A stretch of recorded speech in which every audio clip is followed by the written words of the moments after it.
દિલ્હીમાં ચાલી રહેલા વિદ્યાર્થીઓના આંદોલનના પડઘા ગાંધીધામમાં પણ જોવા મળ્યા હતા. ગતરોજ સાંજે શિક્ષણના અધિકાર અને દેશના ઉજ્જવળ ભવિષ્યના સમર્થનમાં ગાંધીધામમાં શાંતિપૂર્ણ રેલીનું આયોજન કરવામાં આવ્યું હતું. રેલીમાં મોટી સંખ્યામાં યુવાઓ, વિદ્યાર્થીઓ તેમજ નાગરિકો જોડાયા હતા.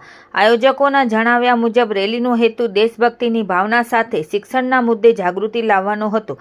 રેલી ગાંધી માર્કેટથી શરૂ થઈ ઝંડા ચોક, હાઈવે, ઓસ્લો, ગાયત્રી મંદિર રોડ થઈને ફરી ગાંધી માર્કેટ ખાતે પૂર્ણ થઈ હતી. રેલી દરમિયાન દેશભક્તિના નારા ગુંજ્યા હતા અને ભાગ લેનારાઓએ શિક્ષણને દેશના ભવિષ્યનો આધાર ગણાવી શિક્ષણના અધિકાર માટે અવાજ ઉઠાવ્યો હતો. સમગ્ર કાર્યક્રમ શાંતિપૂર્ણ વાતાવરણમાં યોજાયો હતો અને તેમાં યુવાનોનો ઉત્સાહ જોવા મળ્યો હતો.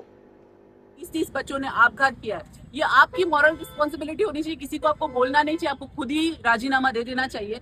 ऐसा मेरा मानना है. कुछ बच्चों ने मुझे अप्रोच किया था कि वो ये प्रोटेस्ट करना चाहते हैं.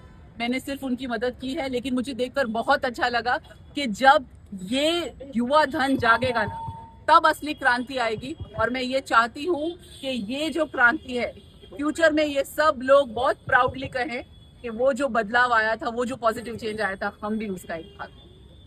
मैम, आम आदमी पार्टी का क्या स्टैंड रहेगा? We are always with good people doing good things. Thank you.